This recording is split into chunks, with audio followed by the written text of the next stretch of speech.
Hello, welcome to my bookshelf, and today I am super excited to do a book chat with you guys. And today's video is going to be about The Kite Runner by Khaled Hosseini. I probably butchered your name, I apologize. I loved your book though, so please forgive me. I recently read this book in November. I gave it 5 out of 5 stars. It's one of my new favorites. And so I just wanted to talk to you guys and have a discussion about it. So inherently, because of the nature of this video, I will be spoiling this book on some level. So please, if you haven't read this book and you don't want to be spoiled, do not watch the rest of this video. I don't want to ruin your experience. So with that being said, let's just jump into the synopsis and what I think about this book. So, this book more or less has 3 distinct parts, even though they're not like officially labeled this in any way. So we have our main character, Amir, and he's telling us the story. For the first part, he's looking back on his childhood. So this gives us a lot of background, but it also gives us a really important event that happened that honestly affects them for the rest of the book. Just quickly say that in part 1, Amir was born and raised in Afghanistan, and his childhood, at least like part 1, takes place in the 70s. So it's a very different Afghanistan than what it is now. And then in kind of like what I would consider part 2, Amir and his father, they flee and become refugees from Afghanistan, and they end up going to America. And so they kind of like resettle, if you will, and try to start over. And then part 3, Amir goes back to Afghanistan and more or less, kind of deals with like his demons, if you will, like the past he was trying to run from. He's finally confronting it as a middle-aged man. I really enjoyed this book for a myriad of reasons, but the first of which is that we have flawed characters. And I would say that every character that we're introduced to, except for maybe one, is flawed in some way. Now, I like this because it makes the book feel real and authentic. Like, these are real people. That's what it feels like to me, because we get to see their flaws and see the mistakes that they've made. I like that even our main character, in fact, our main character is seen in probably the worst light, which I think is really interesting. I was just recently trying to think about why we have this dichotomy, if you will. So Amir has all these different flaws, if you will. But admittedly, the story is told from Amir's perspective, which I find really interesting. So I wonder if that's done intentionally. Like, we see the flaws of all the other characters, but they never seem maybe as horrible as Amir's. Amir's are really highlighted in this book, even though he is our main character, but like I said, it's told from his perspective, so I wonder if maybe Amir is really hard on himself. And as I alluded to earlier, there's one character who doesn't, as far as I can tell, really have any flaws, at least discussed in the story, and his name is Hassan. And again, I think that maybe this is because the story is told from Amir's perspective, and Amir is ultimately extremely guilty and full of shame for what he hasn't really done it to Hassan, but what he has let happen to Hassan. So, some background. So Amir, he's from a fairly well-off family, and his father actually has servants. We have Hassan, and Hassan's father, Ali. We have 2 servants, one is the same as the dad's age and one as our main character's age. So Hassan and Amir are more or less friends. I mean, like, they've been around each other their entire lives. So there's kind of this bond there, but it's really interesting because, again, from Hassan's perspective, Amir is definitely his friend, like, no question. Like, he's super loyal to Amir, and he definitely sees him as a friend. Whereas Amir doesn't necessarily see Hassan as his friend, at least, growing up as a kid. And I think that's just because, Hassan is his servant,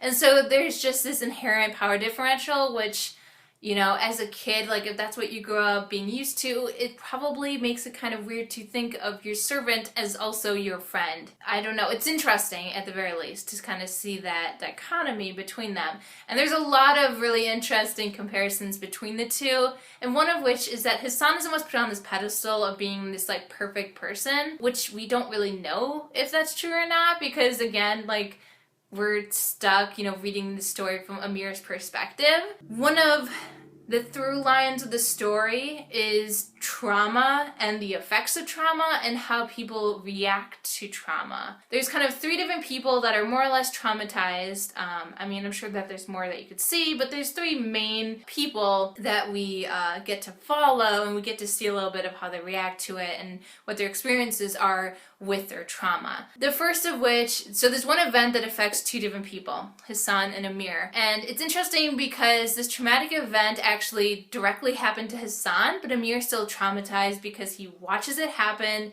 and he doesn't do anything to stop it. And that's where all of his guilt and shame comes in. So what happens is Hassan is sexually abused by some bullies in an alley. And Amir, he watches it happen. No one knows that he's there watching this happen.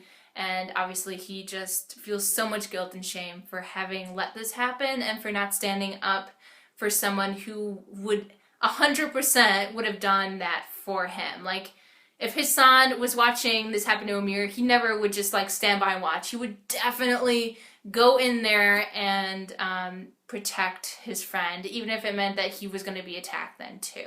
So he has been traumatized secondhand, if you will. I like that there's different kinds of trauma being shown and also different reactions. So Hassan, who of course is like depicted as being perfect more or less, he seems to deal with it in the best way you can. I mean, I also appreciate that it still feels real. Like, it's not like the next day he's all happy-go-lucky. I appreciate that you can see that what has happened has affected Hassan, and he becomes very quiet, and he isolates himself for a little bit after this happened. Because naturally you kind of need to process what happened to you and figure out like how to move on with your life. Like, everything has changed but nothing has changed, you know what I mean? Like, something happened to you but no one else knows it, and you know, you're different in some way now but no one else knows, and you just feel really alone. And so he isolates himself. He takes some time, but he does, which I appreciate, you know, he does try to go back to his normal life. Sadly, Amir doesn't really let him back in because of the shame and guilt. Every time he looks at him, he sees how much he has failed him. And it kind of gets to the point where he does something extra horrible. Amir does a lot of bad things, but this is one of those things where I was like, gosh, why? Why, Amir? Why? Like, it's really bad. So Amir's just racked with guilt, and so he's like, well, one of us has got to go. I can't live on like this. And so he's very selfish, and he plants money on Hassan, so it looks like Hassan stole Amir's money, and because Hassan is a servant, you know, it's kind of like instant, like, you're banished kind of a thing, you know? You have lost your position, you can no longer live here kind of a thing. That's what is supposed to happen, but that doesn't, and that breaks Amir, because surprisingly, Amir's father forgives Hassan, even though Hassan goes along with it. And this is also really heartbreaking, is that obviously Hassan knows that Amir did this, that, you know, he knows that he didn't steal anything. He knows it had to have been Amir that like set him up, but Hassan is so loyal to Amir, he is going to, you know, let this happen to him. And yeah, he just sits there and he lies and he says that he stole it. But Amir's father, even though he's opposed to stealing, he does something that's very surprising to Amir, who has always just tried to win over his father's affection and never really seems to have it. He sees his father accept Hassan and refuses to, like, you know, dismiss him, if you will. But Hassan, kind of getting the drift that Amir doesn't want him around, still ends up leaving. Which, again, super heartbreaking. Ugh, you just kind of want to like strangle Amir, because it's like, what are you doing? This person is amazing. He's clearly your best friend, even though he knows that you've wronged him. Like, what better of a friend could you ask for? It's just so heartbreaking. And honestly, you know, they kind of go their separate ways, and they never see each other again. Which, again, it kind of brings it back to me a little bit to real life, where sometimes you don't really get the chance to make amends and make it right. Obviously, there were plenty of chances for him to have done so, but he doesn't take any of them. He just tries to run from it. And I think, you know, ending up in America makes it easier for him, because he you know, he doesn't end up running into him because Hassan stays in Afghanistan, even though everything is happening in their country and things are very dangerous. He never gets to make true amends, if you will, but he does try to by the third act, though admittedly kind of unwillingly. There's kind of a family friend who found out what happened and tries to help Amir make amends on some level. Amir still kind of screws that up. Does grow somewhat, but there's still so much more growth that he needs to do, even by the end of the book. And again, this goes back to this idea that they're flawed characters, they feel real, and it's frustrating, but again, it seems honest, at least to me. Like, I know that, like, no matter how far I've come, there's still so much more and so much, like, farther for me to go. It's just never ending, and sometimes it's really frustrating, but it's just life, right? And you just kind of have to deal with it. And again, I like that this story feels real. And while this book is partially about trauma, it's also about this journey of trying to, I guess, redeem yourself and deal with it, even if, you know, you try to run away from it, you never really truly can. It haunts you the rest of your life, whether you try to forget about it or not. And we get to see Amir at least attempt to be redeemed by the end, but I like that it isn't really, he's not really redeemed by the end. At least I don't think so. He's definitely, like, heading in the right direction, and he's actually trying really, really hard, and he's not giving up. I feel like earlier in the book he would have just given up, but by the end of the story, like, one of the traits that he seems to now have that he didn't have before and he's grown in is patience, and he's willing to try really hard to be the best version of himself that he can be, and to work with Hassan's son. So, like, now we're jumping into the future, and Hassan has a son, and he has been horribly traumatized as well. He's another character that we get to see a very different reaction to trauma, and also the seriousness and, like, the horrible things that can come from being traumatized, and also just, like, the fear of potentially being re-traumatized again. Like, that brings this character to so much fear that he tries to commit suicide. He's a child, okay, so maybe 12 years old. Again, it's not a character that you would necessarily expect to attempt suicide. That's not, like, the age or, like, the kind of person that we would, like, imagine in our heads trying to commit suicide. These things can potentially happen, especially when someone has gone through so much horrible experiences in their life. And I was legitimately surprised by that, because I was kind of fooled into, like, false security that, like, nothing bad could happen, because, like, it never even crossed my mind that this child would try to commit suicide. I don't know if it would have if it was a different kind of character, but it honestly didn't cross my mind, and I found myself thinking, like, I need to be aware of these things, that this is a possibility, and not just, like, write him off as, like, oh, that's not something to worry about, he's too young for that. That's not true, especially when you've been forced to grow up. Because you've been through so many horrible things that, you know, steal your innocence in a lot of ways. You're no longer just allowed to be a happy-go-lucky child with no cares in the world. That's been stolen from you, and he wants it back, but he can't have it back. And it's really heartbreaking to watch him experience that and go through it. And even by the end of the story, he's still very depressed. That is very evident. And I like that he's not just, like, instantly, like, better as soon as he gets to America with Amir and his wife, because they eventually, you know, adopt him, which is supposed to be this, like, oh, maybe Amir's redeemed, like, now he's taking in and raising Hassan's son, like, maybe this is kind of some redemption for him. But ultimately, it's not really this happy ending. It's a really sad ending, because Hassan's son is so broken at this point, and part of it is the trauma that happened to him by the Taliban. Part of it is also Amir, actually. You know, unknowingly, he didn't know that what he was saying was going to traumatize him so much, but there was, like, a difficulty with trying to adopt him, and there was kind of a possibility of Hassan having to go back to an orphanage, and that's kind of when all the horrible things started for him. So for him, that's, like, associated with all this traumatic things that have happened to him, and so he did not want to go back there that he could not let that happen, and so that's why he did what he did. And Amir unknowingly kind of set that in motion. And again, it's so heartbreaking to read. And so obviously if that's a topic that's difficult for you, I would not recommend this book for that, because again, it feels real, at least to me.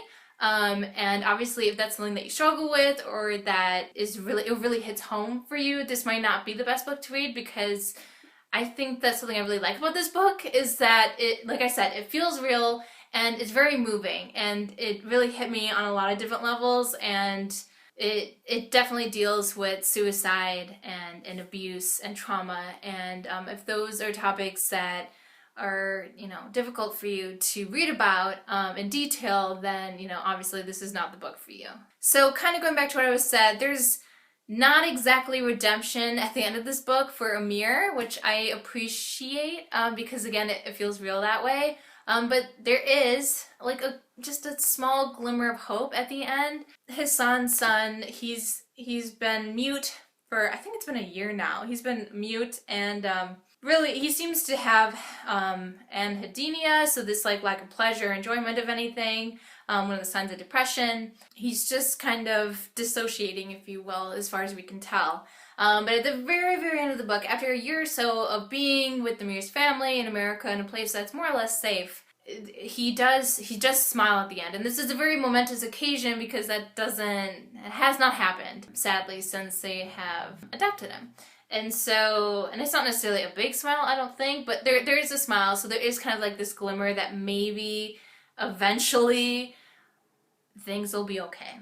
Not necessarily that they'll be great, but they'll be okay, and that they can have at least somewhat of a good life even after all these horrible tragedies in their lives. So it was a really powerful book to me, and I really appreciated all the themes and the messages of this book and just how it was written. It was really well done. I appreciated that ultimately what this book shows is that healing is a slow, arduous process. It doesn't happen overnight.